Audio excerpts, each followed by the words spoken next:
Salam. Salam. Ya, puji Tuhan. Berikan salam satu dengan yang lain. Sekarang boleh salaman ya. Boleh kenalan dulu. Ya, sekarang udah boleh. Ya, Tuhan berkati. Dan saya percaya semuanya dalam kondisi yang baik. Semuanya diberkati oleh Tuhan. Dan doa saya tahun 2023 yang sudah mau berakhir, dan secara khusus untuk bulan November, semuanya pekerjaan, usaha, rumah tangganya diberkati Tuhan. Amin. Oke, tepuk tangan buat Tuhan Yesus. Haleluya.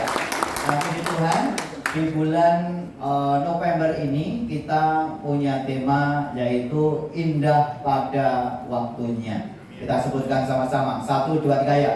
Indah pada waktunya. Jadi kita harus belajar mengerti waktunya Tuhan. Karena juga ada waktu manusia. Ya, waktu manusia itu namanya kronos, atau bisa itu namanya kronologi. Jadi kronologi, ya, kronos itu adalah ada hari ini, ada besok, ada 1 minggu, ada 1 bulan, ada 1 tahun. Itu namanya kronos atau kronologi atau waktunya manusia. Dan waktu itu terus berjalan. Dia tidak bisa mundur lagi, tapi terus berjalan dan terus berjalan. Bagi mereka yang nggak ikutin, terus ditinggal oleh waktu itu. Oleh sebab itu, mari kita gunakan waktu dengan baik.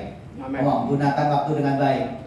Jadi waktu itu tidak bisa diulang lagi, karena waktu itu terus berjalan, ya, terus berjalan, ya. Dan yang kedua adalah waktunya Tuhan, yaitu Kairos. Kita ngomong sama-sama, Kairos.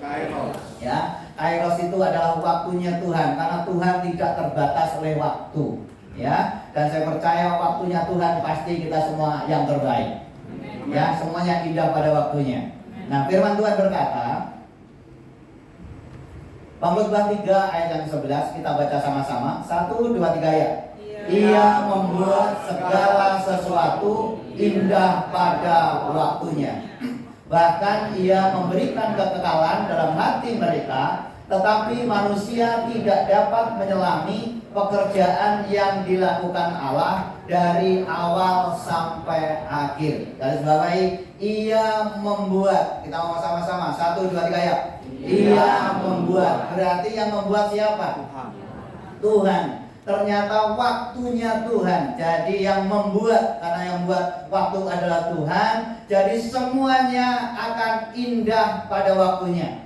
Ia membuat segala sesuatu. Ngomong sama-sama, segala sesuatu. Segala sesuatu berarti semuanya baik yang buruk, baik yang baik, semuanya, segala sesuatu indah pada waktunya. Ngomong sama-sama, indah pada waktunya. Indah pada waktunya. Ada menjadi pertanyaan, Pak, kok sekarang belum indah? Berarti belum waktunya. Ya, karena anak-anak Tuhan itu pasti ujung-ujungnya baik. Ngomong sama-sama, ujung-ujungnya baik. Jadi saya percaya setiap kita ujung-ujungnya pasti baik. Tapi Pak, kalau sekarang belum baik, berarti belum di ujung, ya. Berarti belum sampai ujung. Tapi saya percaya semua ujung-ujungnya pasti baik, indah pada waktunya. Tepuk tangan buat Tuhan. Ya, nah yang jadi pertanyaan buat kita, bagaimana supaya semuanya itu indah pada waktunya. Jadi yang pertama adalah, kita baca sama-sama. 1, 2, 3 ya. Sabar menunggu waktu Tuhan. Sekali lagi, 1, 2, 3 ya. Sabar menunggu waktu Tuhan. Biarlah bagaimana supaya semuanya itu yang dikatakan Tuhan itu segala sesuatu indah pada waktunya terjadi dalam kehidupan kita. Dan kita mungkin bertanya, Tuhan, yang selama ini saya doakan belum dijawab oleh Tuhan. Saya berdoa untuk jodoh belum dapat juga. Saya berdoa untuk rumah belum dapat rumah juga. Saya berdoa untuk pekerjaan masih biasa-biasa. Ini bagaimana Tuhan? Ingat bagi kita, percayalah semuanya indah pada waktunya. Amen. Gimana caranya? Cara yang pertama yang harus kita lakukan adalah sabar menunggu waktu Tuhan. Ngomong sabar. Jadi sabar dalam suka dukaku, sabar Tuhan ada sertaku, sabar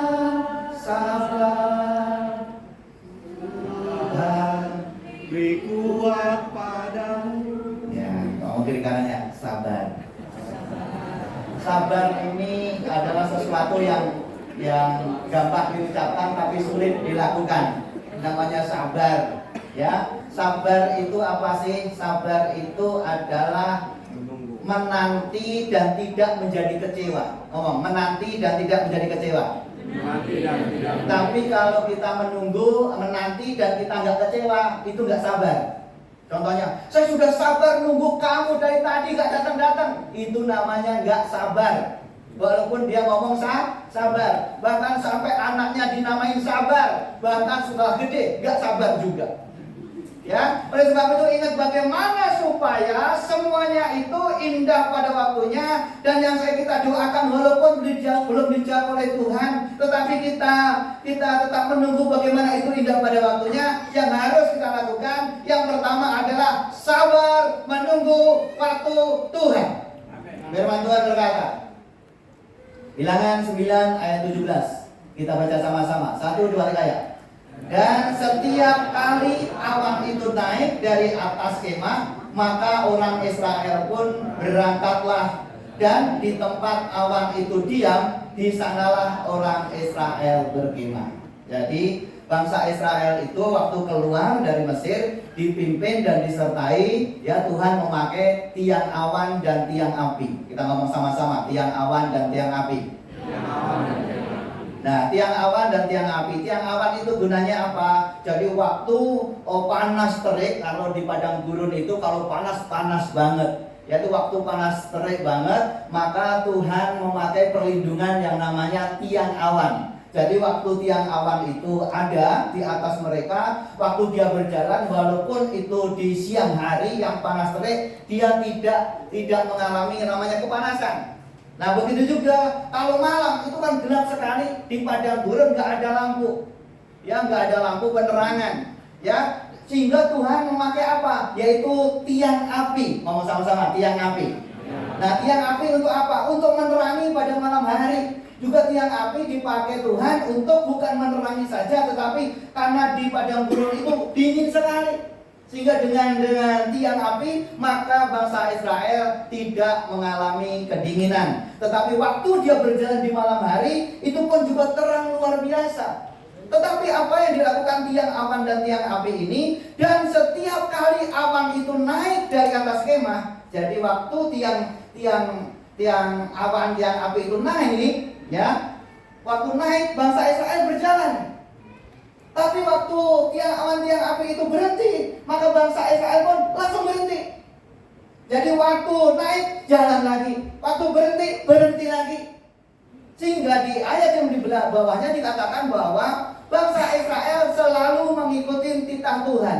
Waktu Tuhan suruh pergi, dia pergi. Waktu Tuhan suruh diam, dia diam. Dia tetap menunggu di situ. Walaupun mungkin diamnya tiang awan tiang api itu mungkin beberapa minggu, dia pun ada di situ. Dia tidak mau berobat, tetapi dia tetap menunggu waktunya Tuhan. Dia tidak mau pergi kalau Tuhan tidak suruh. Dia tetap menunggu dengan baik. Dan saya percaya hari ini apapun yang kita lakukan selalu minta pimpinan dari Tuhan. Amin. Selalu tanya pada Tuhan, jangan jalan sendiri. Bangsa Israel nggak mau jalan kalau tiang api itu, tiang awan tiang api itu nggak naik ke atas, dia nggak jalan.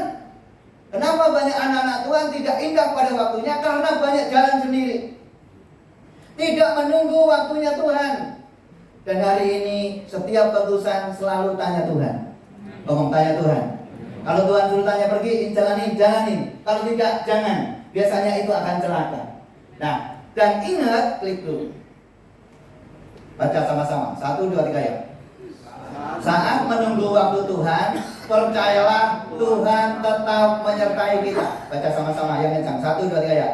Saat menunggu waktu Tuhan, percayalah Tuhan tetap menyertai kita. Jadi waktu kita menunggu jawaban dari Tuhan, kita menunggu kenapa Tuhan kok saya sakit juga masih sakit, juga Tuhan sudah pergumulan saya kok belum selesai. Tetapi ingat hari ini, waktu engkau tetap setia menunggu waktu Tuhan, Tuhan tetap menyertai saudara.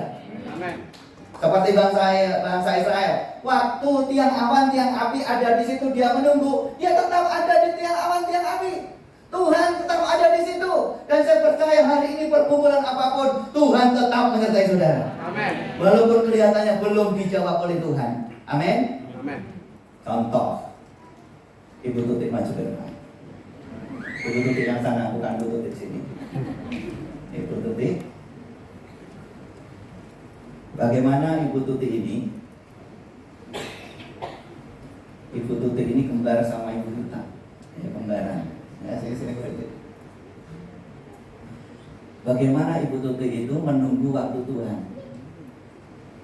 Ibu Tutik mengalami suatu pergumulan yang luar biasa. Kata orang, dan karena dia pernah ngomong, kanker itu hubungannya apa, Bu? Mati. Ya, kanker itu hubungannya mati katanya. Dia ngomong begitu. Dan dia kena kanker. Dan dia berdoa, kok kelihatannya nggak dijawab Tuhan juga. Dan dia berdoa terus, akhirnya Tuhan bekerja dan lakukan, kamu harus ke sana. Dan apa yang terjadi Ibu sekarang? Silakan. Salam semuanya. Shalom. Ya, langsung 3 menit. Terima kasih untuk waktunya Pak. Terima kasih juga buat Bapak Ibu sekalian. Biarlah kesaksian saya hari ini menjadi untuk hormat kemuliaan Tuhan saja. Amen. Dan menguatkan Bapak Ibu sekalian. Jadi pada bulan Mei yang lalu saya divonis dokter saya kanker. Terus saya jalanin. Kalau orang ngomong mungkin kebetulan ya, waktu itu tuh di gereja kita temanya bulan Mei itu memuliakan nama Tuhan. Tapi saya kok kena cancer gitu ya. Tapi waktu itu puji Tuhan, Tuhan tetap menyertai, Tuhan beri kekuatan kepada saya. Jadi saya tetap bisa mengucap syukur. Tapi bukan saya Tuhan terima kasih saya dikasih cancer, nggak seperti itu. Tapi intinya saya tetap damai sejahtera, saya tetap berterima kasih sama Tuhan. Saya percaya Tuhan menyertai gitu ya. Saya curhat sama Bapak Gembala, saya didoakan, saya kasih tahu teman-teman tim berdoa. Mungkin orang kalau saya cancer mau ngasih tahu orang lain mungkin malu atau apa ya, tapi saya tidak. Karena saya percaya dengan doa-doa Tuhan pasti tolong saya. Ketika saya curhat sama Ibu Gembala, saya bilang, Bu, saya akan jalani prosesnya.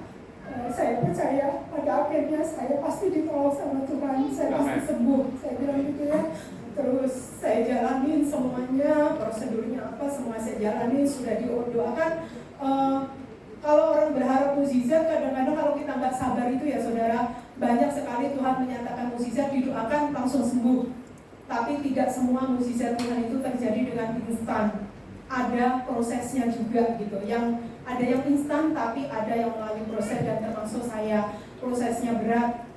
Akhir Mei itu saya dioperasi, saya angkat rahim.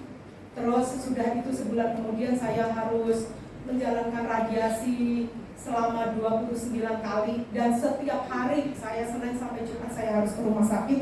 Coba bayangkan saya dari Polres ke Semanggi Siloam.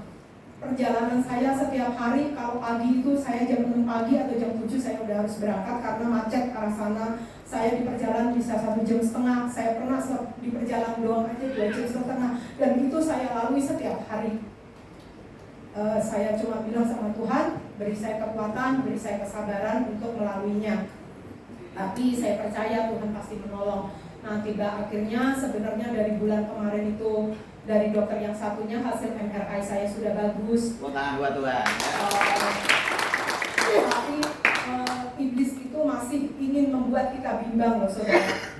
Di dalam hati saya terus gini, saya cerita ke Ibu Gembala sama teman-teman pendoa ya. Saya bilang, puji Tuhan hasil MRI-nya udah bersih gitu ya. Tapi itu terus gini, yakin lu udah baik, masa cancer begitu udah baik gitu, yakin lu gitu, nanti lu udah bersaksi terus ternyata nggak sembuh, apa lu nggak malu gitu. Jadi itu kayak intimidasi ke saya. Iblis seperti itu membimbangkan iman kita gitu ya. Tapi terus saya imani enggak, saya sudah sembuh, saya sudah sehat gitu kan.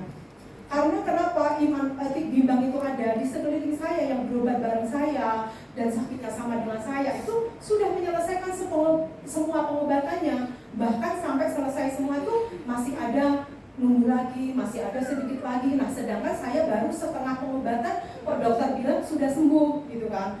Nah itu kadang-kadang yang membuat kita bimbang. Terus akhirnya itu kan sebulan yang lalu, dokter yang satu lagi yang mengoperasi saya kemarin bulan ini suruh saya MRI lagi gitu kan. Akhirnya hasil MRI kedua saya, si dokter ini ngomongnya kayak cuma Tuhan itu mungkin ngomong gitu loh ya dia. Dokternya itu saya nunggu ketemu dia cuma bilang apa, ibu hasilnya sudah bersih, sudah bagus, ibu udah sembuh, udah gak ada penyakitnya. Jadi dokter itu cuma ngomong gitu kok, udah bu nanti datang ke saya lagi nanti Februari ya gitu kan. Udah gitu kok. Jadi si dokter itu nggak ngomong A B C D, jadi cuma kayak membuang keraguan saya gitu loh. Jadi udah sembuh, udah gak ada penyakitnya, si dokter itu ngomong kayak gitu. Jadi itu kesaksian saya. Himbauan kepada teman-teman yang sedang pergumulan mungkin sakit penyakit atau apa ibu, apa? Iya. Menghadapi itu apa sikap yang harus dilakukan? Sikap hati pertama, ibu-ibu tetap harus mengucap syukur karena ingat juga kan tema kita di bulan berapa itu ya, 7 atau berapa itu ada mukjizat, ada kuasa dalam ucapan syukur, dan saya percaya itu juga saya terima karena saya mengucap syukur, saya nggak bersungut-sungut, saya terima mukjizat kesembuhan dari Tuhan.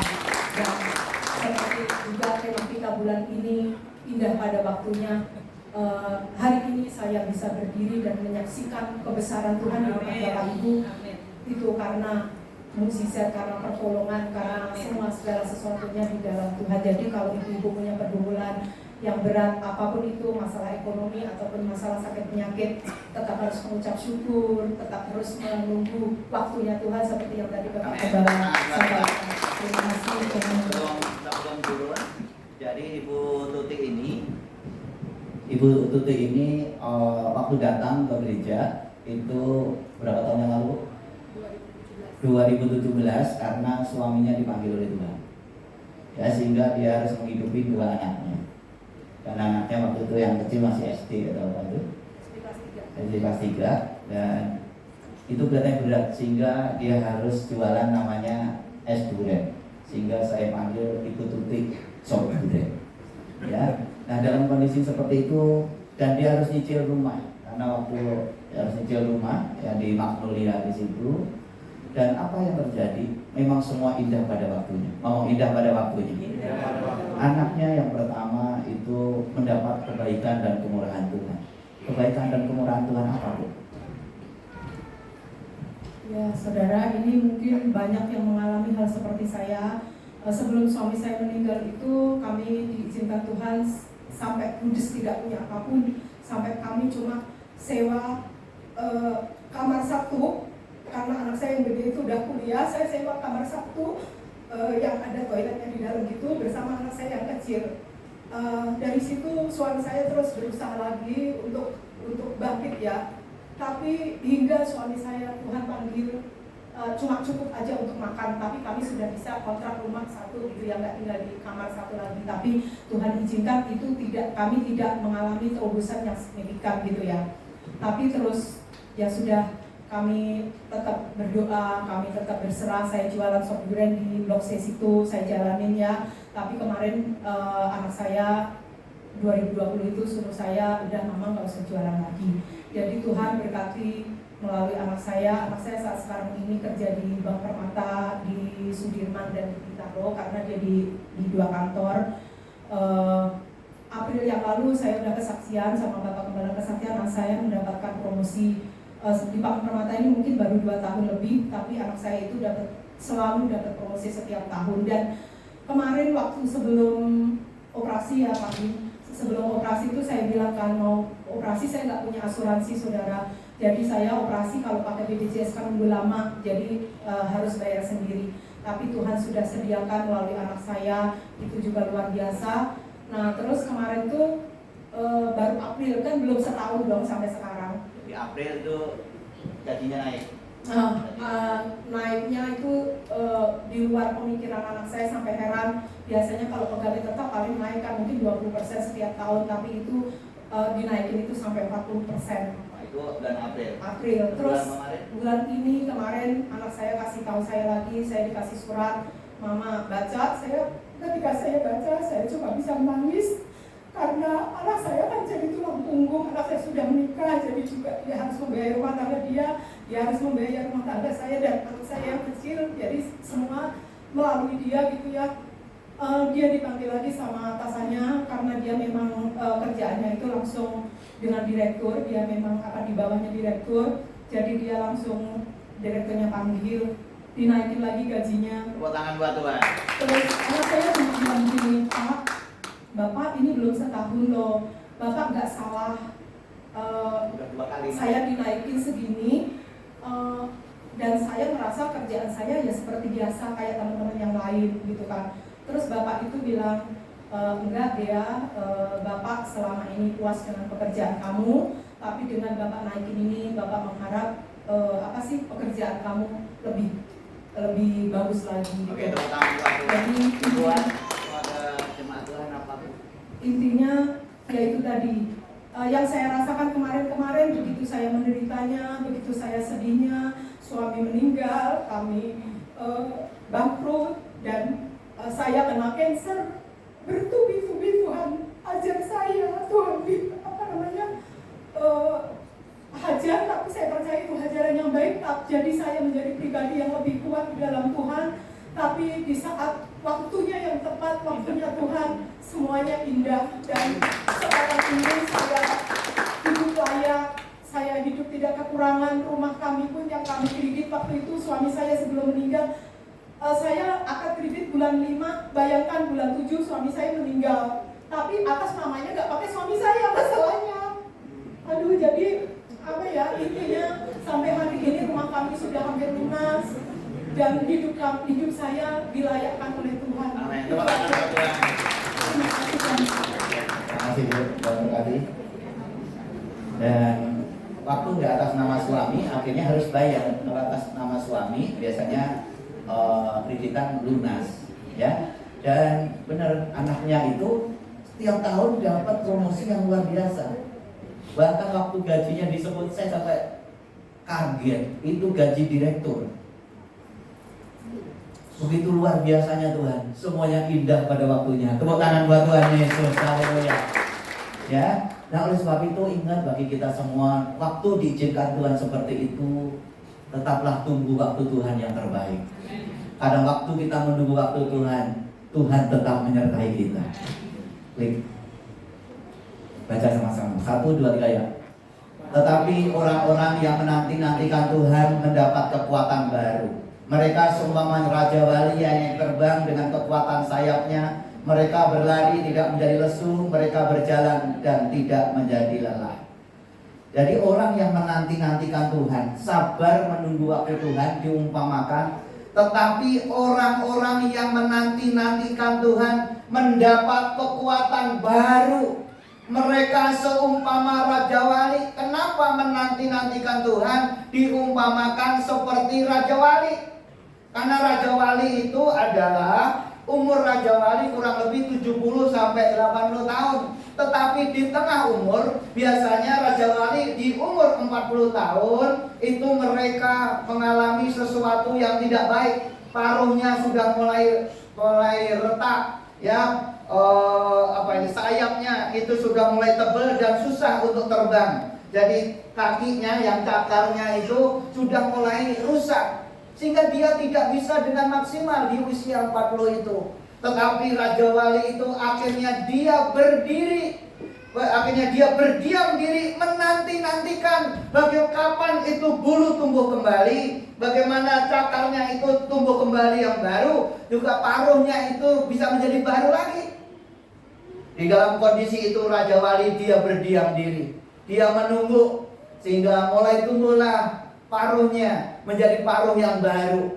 Dan akhirnya bulu-bulu tadi yang tebal mulai rontok. Dia tidak bisa terbang, dia tidak bisa kemana-mana. Akhirnya dia hanya berdiam diri saja sampai menunggu dia tumbuh. Bahkan sampai tumbuhnya itu adalah selama 6 bulan. Dia harus menanti-nantikan itu semuanya.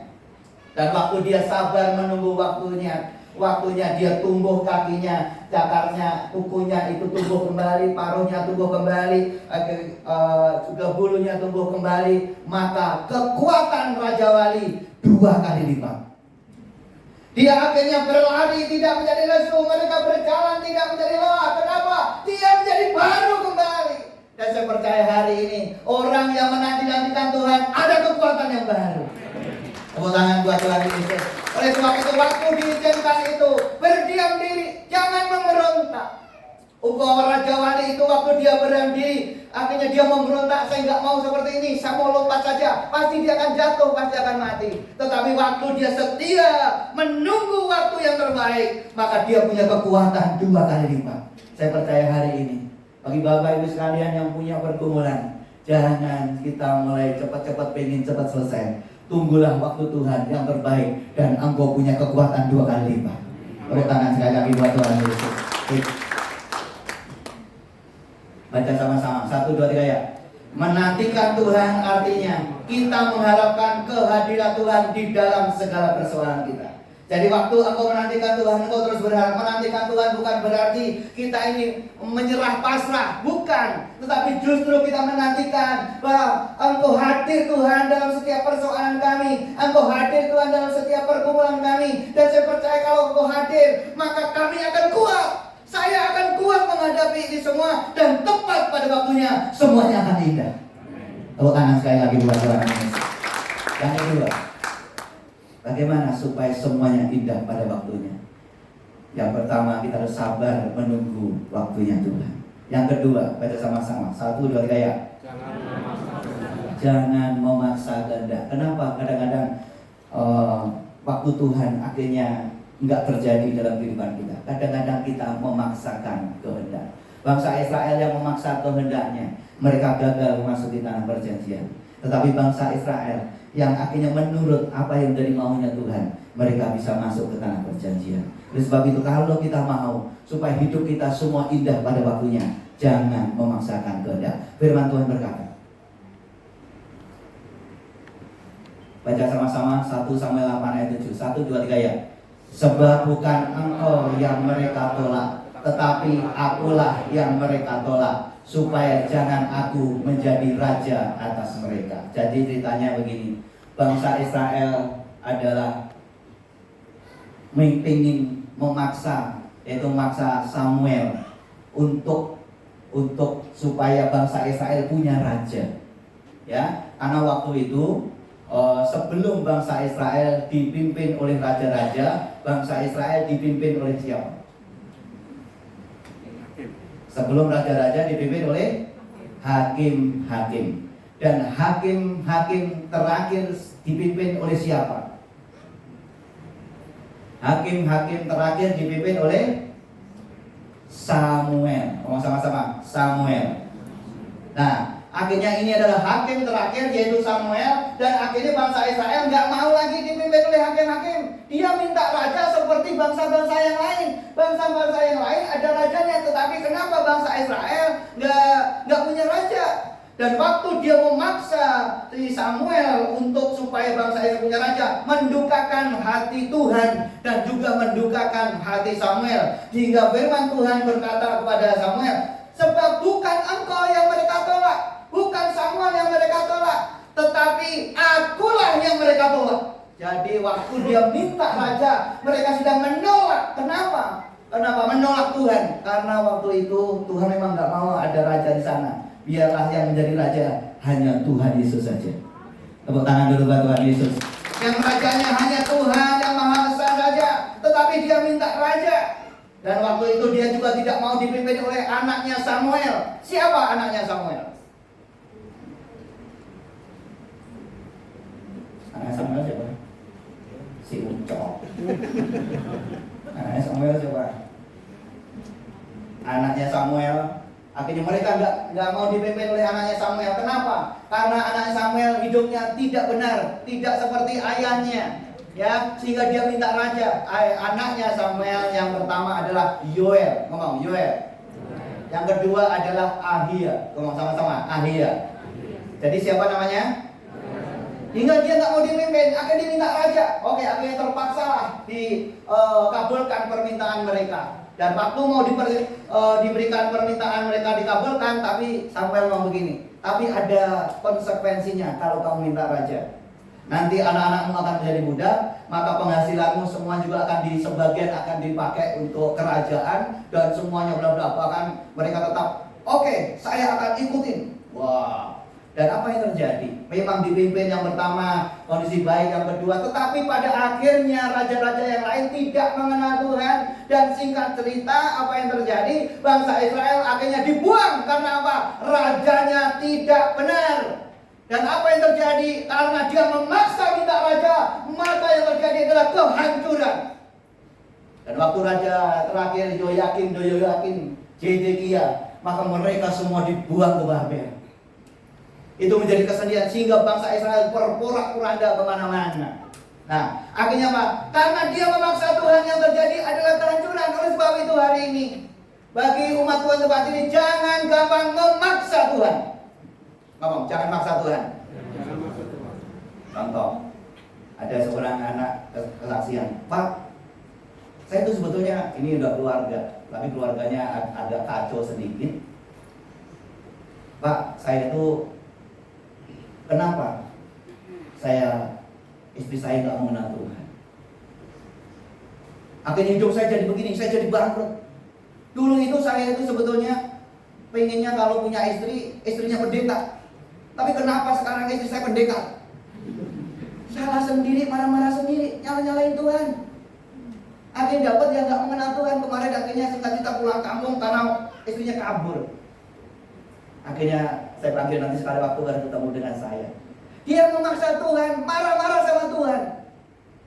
Bahkan waktu akhirnya usahanya kacau, marah-marah sama Tuhan. Kenapa jadi seperti ini? Kan saya sudah setia. Kenapa? Salah sendiri maksa Tuhan. Baca, 1, 2, 3 ya. Memaksa kehendak diri mengakibatkan kehancuran, sedangkan menyerahkan diri pada kehendak Allah akan mendatangkan kebaikan. Tepuk tangan buat Tuhan Yesus. Sesuatu jangan gampang memaksa. Amin. Jadi anak-anakmu jangan paksa nikah kalau memang belum waktunya. Kalau sudah waktunya paksa saja.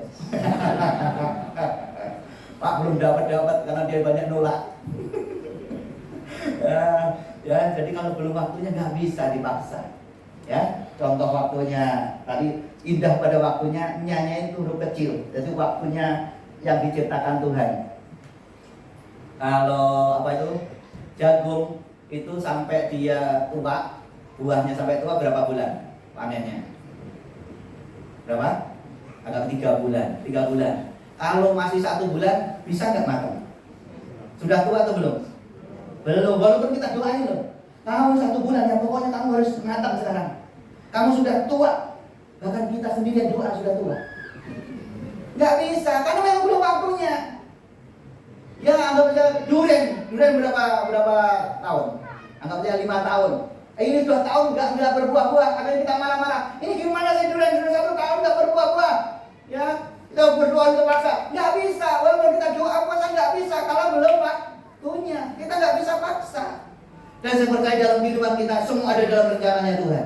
Jangan paksa. Yang penting, kalau kita nggak paksa Tuhan, semuanya akan indah pada waktunya. Orang yang mau yang hamil, yang tadi saya minta maaf karena hampir sama. Bu, udah gimana kehamilannya? Ternyata bapak ngaco, saya nggak ambil Pak. Ternyata yang satu yang di sana, ya, maaf ya, bapak ibu di eksklusif ini yang ada di Polres Gangga, ya mirip, suami istri mirip, ya satu tinggi, satu juga lebih tinggi, ya, jadi mirip, ya salah. Orang yang hamil biasanya berapa bulan lahir? 9 bulan, 10 hari. Anggap saja sudah 3 bulan, saya udah capek nih, kamu 3 bulan lahir. Gimana? Bisa nggak? Ya bisa lahir, tapi gimana kondisinya? Prematur, bahkan mati. Karena apa? Belum waktunya. Belum waktunya nggak bisa dipaksa. Anggapnya sudah 6 bulan, kita paksa lagi. Prematur juga nggak baik, akhirnya inkubator yang terjadi. Kenapa? Belum waktunya. Tapi kalau sudah waktunya, semuanya akan indah. Tepuk tangan buat Tuhan Yesus. Kalau kita bingung-bingung, tepat pada waktunya, semua akan indah. Jangan paksa-paksa Tuhan. Klik. Amsal 14 ayat 12, 1, 2, 3 ya. Ada jalan yang disangka orang lurus, tetapi ujungnya menuju maut. Kadang-kadang kenapa maksa Tuhan? Karena kita menganggap keputusan kita paling benar. Ingat bahwa rencana kita bukannya rencana Tuhan, tapi rencana Tuhan pasti yang terbaik. Apa yang kita baik belum tentu baik bagi Tuhan, tetapi yang dianggap baik bagi Tuhan pasti yang terindah buat kita semuanya. Ya oleh sebab itu jangan apa yang kita anggap benar belum tentu benar, bahkan ujungnya menuju maut. Baca sama-sama, 1, 2, 3 ya. Hidup adalah sebuah perjalanan. Jalan yang kita pilih akan membawa kita kepada akhir dari perjalanan itu. Jadi kalau kita milih yang benar, saya percaya perjalanan kita akan benar. Tapi sebaliknya, kalau mau memilih yang salah, ujungnya maut. Bukannya indah lagi, kehancuran. Oleh sebab itu pilihlah hal yang benar di hadapan Tuhan. Tepuk tangan dulu bantuannya itu. Yang ketiga, yang terakhir. Jadi bagaimana supaya semua indah pada waktunya? Ya, yang pertama tadi apa? Sabar menunggu waktu Tuhan. Yang kedua, jangan memaksa. Ya, didik jangan maksa. Kalau belum waktunya merit, tapi kamu lihat aja sudah waktunya. Ya, nanti kita doain, kelihatan kamu udah waktunya. Jadi yang ketiga adalah baca sama-sama 1, 2, 3 ya. Jadi kita harus selalu semangat untuk melakukan yang terbaik. Doa-doa kita kelihatannya belum dijawab, yang sakit kelihatannya belum sembuh, yang nyari pekerjaan kelihatannya belum dapat. Tetapi ingat bagi kita bagaimana menunggu waktu Tuhan supaya semuanya akan indah. Bukan berarti kita diam saja, tetapi kita harus selalu semangat dan tetap melakukan yang terbaik. Sambil menunggu kita harus tetap semangat, sambil menunggu kita harus lakukan yang terbaik. Dan saya percaya, jadi Tuhan pasti akan turun atas kita. Waktu promosi akan turun, pasti akan milih kita. Ya, contoh dipanggil lagi atau enggak ya? Contoh ya, coba Maitri ke sini. Ya, napas dulu.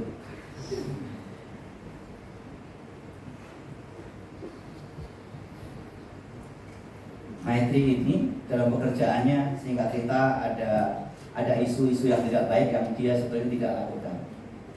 Nah singkat cerita adalah dia harus di PHK, ya, dan dia harus juga menghidupi keluarga, ya Maitri.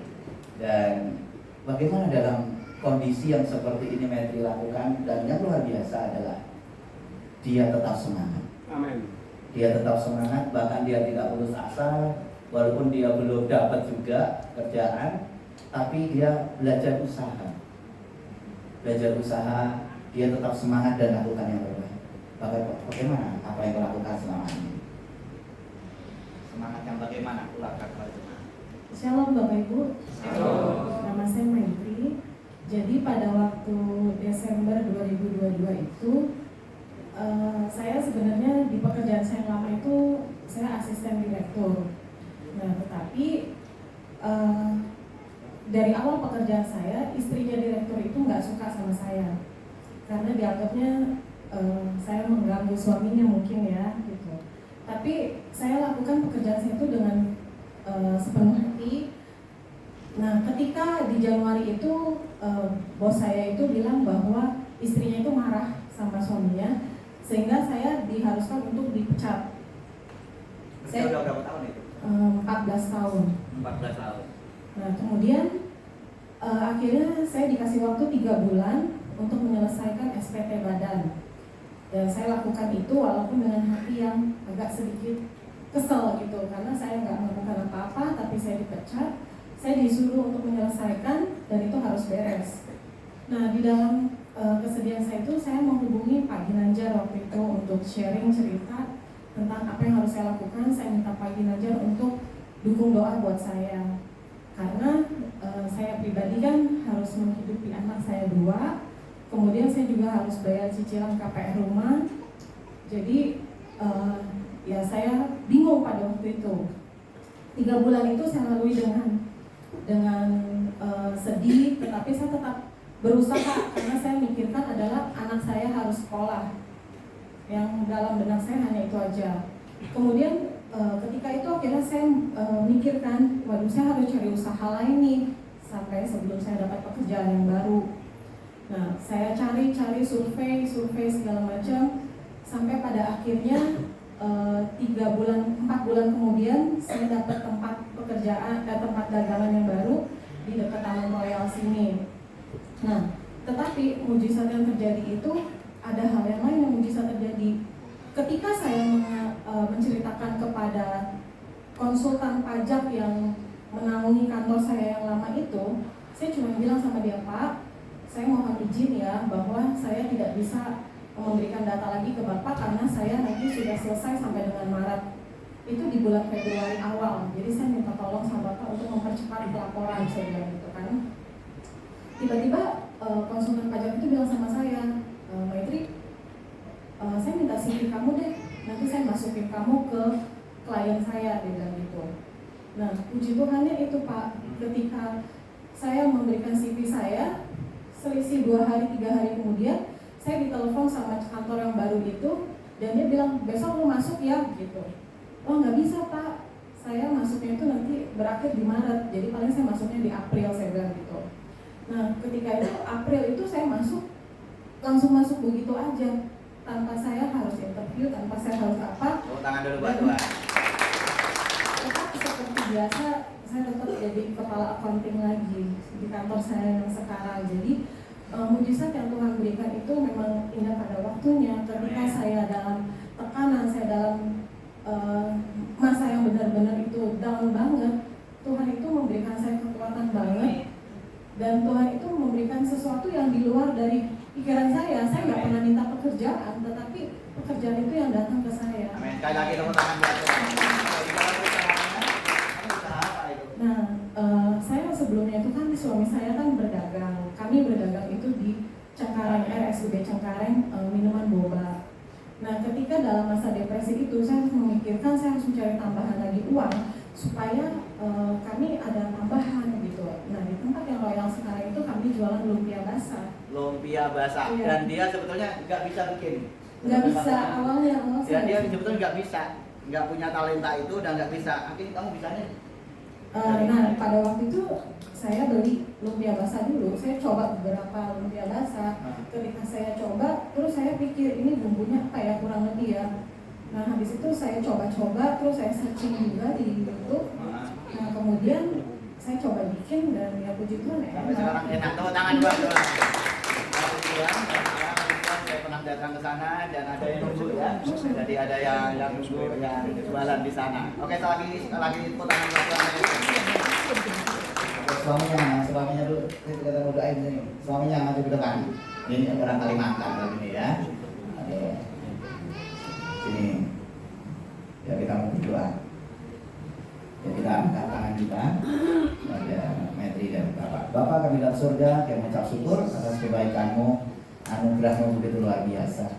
Dalam situasi kondisi yang berat sekalipun Engkau menyertai mereka. Amin. Bahkan Tuhan berikan jalan keluar yang terbaik. Usaha pekerjaan rumah tangganya diberkati. Dalam nama Yesus. Haleluya. Amin. Oke, Tuhan berkati, Tuhan berkati. Ya. Oke, sekali lagi tepuk tangan buat Tuhan Yesus. Iya juga. Tapi semuanya indah pada waktunya. Ngomong indah pada waktunya.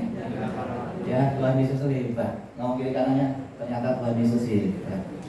Ya, perbulannya berat-berat semua. Klik. Ya, coba klik.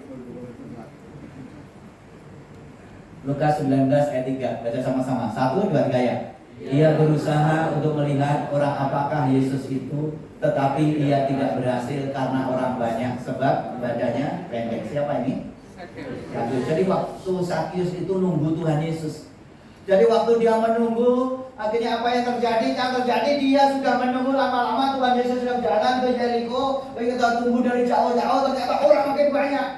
Dan waktu orang makin banyak, dia nggak bisa lihat. Ya karena apa? Dia sudah berusaha. Ngomong sama-sama, berusaha. Jadi ingat bagi kita hari ini, waktu engkau menunggu, tetaplah berusaha. Jangan engkau malas, tetapi engkau semakin luar biasa yang melakukan. Ia berusaha, bahkan sudah berusaha, tetapi ia tidak berhasil. Kadang-kadang kita sudah usaha, kita sudah lakukan ini, tetapi juga tidak berhasil. Tetapi hari ini jangan menyerah. Terus usaha dan lakukan yang terbaik. Ya, dan akhirnya apa? Singkatnya tadi akhirnya berlari. Ngomong sama-sama, berlari. Dia berlari, dia tidak menyerah, dia tetap semangat, dia tetap lakukan yang terbaik. Dia berlari, akhirnya dia masih jauh di sana. Dia lari lagi sampai dia mangkat pohon ara. Dan waktu dia memanjat pohon ara, Tuhan ada di situ dan Tuhan berkata, "Hai Petrus, turunlah." "Hai Petrus, turunlah, karena itu tempatnya Sakius." Dan singkat cerita akhirnya turun, aku akan menumpang di rumah. Saudara kasih dalam Tuhan, waktu dia menunggu, Sakius selalu semangat dan tetap lakukan yang terbaik. Tetap lakukan yang terbaik. Ingat, waktu dia Sakius menunggu dan dia tetap semangat dan lakukan yang terbaik, akhirnya berjumpa dengan Tuhan. Amin. Dan Sakius turun. Sakius apakah pernah kenalan sama Tuhan Yesus? Kenapa Tuhan Yesus sunat? Memang Tuhan Yesus adalah Allah. Dan saya percaya hari ini juga kelihatan nggak pernah kenalan sama Tuhan Yesus, tetapi percayalah Tuhan kenal kita semuanya. Tepuk tangan buat Tuhan. Tuhan kenal apa yang menjadi pergumulanmu. Tuhan kenal apa yang menjadi masalahmu saat ini. Tuhan tahu dan Tuhan mau hanya engkau tetap semangat dan lakukan yang terbaik. Tepat pada waktunya Tuhan datang dan memulihkan engkau.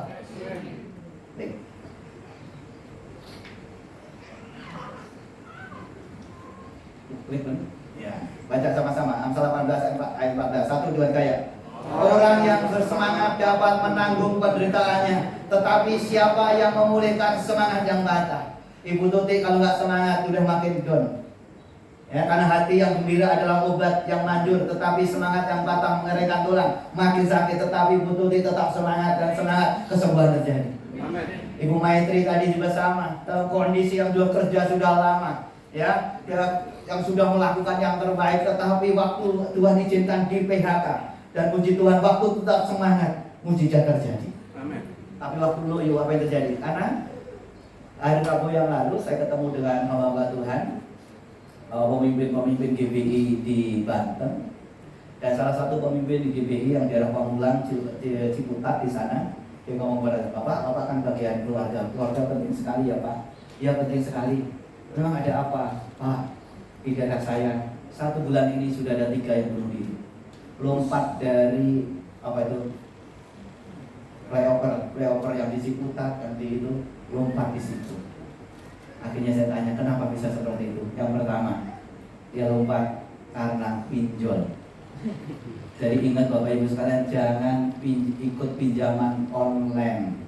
Itu akan menjerat, ya. Dan doa saya semuanya tidak ada yang utang, semuanya diberkati Tuhan. Kalau utang cepat bayar, ya cepat bayar, jangan utang lagi, ya. Dan yang kedua karena masalah keluarga, dia ditinggal oleh anaknya, akhirnya dia sendiri, akhirnya dia berkata sendiri lagi, dan akhirnya dia lompat, blak. Akhirnya satu lagi karena masalah keluarga, lompat, blak. Ini menunjukkan bahwa kenapa bisa seperti dia putus asa. Dia sudah tidak ada gairah lagi, dia tidak punya semangat lagi. Dan kondisi seperti itu akan dia merasa sendiri, tidak ada orang yang menemani lagi. Dan dia akan putus asa, akan mengakhiri hidupnya. Tetapi hari ini kondisi apapun yang kau hadapi, engkau tetap semangat karena masih ada Tuhan. Tepuk tangan buat Tuhan Yesus. Masih ada Tuhan. Jadi orang yang sempat dapat menanggung penderitaannya, maksudnya apa? Masalah sebesar apapun bisa dihadapi bersama dengan Tuhan. Yang penting tetap semangat. Jangan sampai lemah, jangan sampai khawatir lagi. Amin. Baik. Baca 1, 2, 3 ya. Semangat hidup akan membuat kita lebih berarti. Semangat hidup juga akan mengalahkan segala kekhawatiran. Jadi orang yang semangat hidupnya pasti berarti. Kenapa orang-orang hidupnya tidak berarti? Karena sudah lemah.